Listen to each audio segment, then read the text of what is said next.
नयागढ़ जिला नुआगांव ब्लॉक अंतर्गत बहाड़झुला प्राथमिक कृषि समवाय समिति रे 2 मास हेला पड़िछि ताला लागी रहिछि अचल अवस्था। हेले प्रशासन नीरव द्रष्टा साजिथिबार अभियोग होइछि।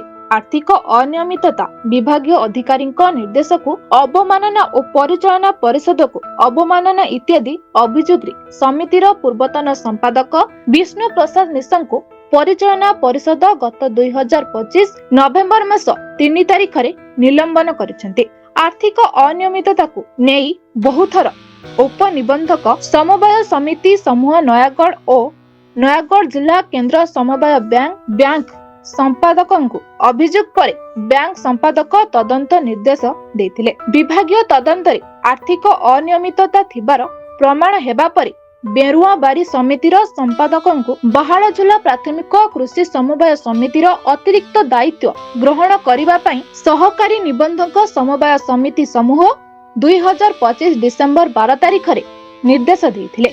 किंतु विभागीय निर्देश अनुसार बेरुआबारी समिति संपादक आज जाए जोग देउ नथिबारु बहाड़झुला समिति रे अचल अवस्था सृष्टि होइछि। पूर्वरु समिति संपादक विष्णु प्रसाद निशंक 2 थर निलंबित होइथिबार जानिबाकु मिलिछि। चलित वर्ष चाषींक ठारु धान संग्रह पई आउ दिन गले जिल्ला रे धान मंडी उद्घाटन हेबाकु थिबा बेले समिति रे तालाबंद और नूतन संपादक कार्य रे जोग देई नथिबारु अंचलवासी माने क्षोभ प्रकाश करिसेंति। एने चाषी और परिचालना परिषदर सदस्य माने जिलापाल नयागढ़ को भेटी बहाड़झुला कृषि समवाय समिति को खूब शीघ्र नूतन संपादक जोगाई देबा पई दाबी करिसेंति। एने उपनिबंधक समवाय समिति समूह नयागढ़ मतामत नेबारे 2 दिन मध्यरे बहाड़झुला प्राथमिक कृषि समवाय समिति रे नूतन संपादकों को नियुक्ति दिया जाय समितिर ताला खुली चाषींक ठारु धान संग्रह पई धान मंडी खोला जिवो बोली कहिसेंति।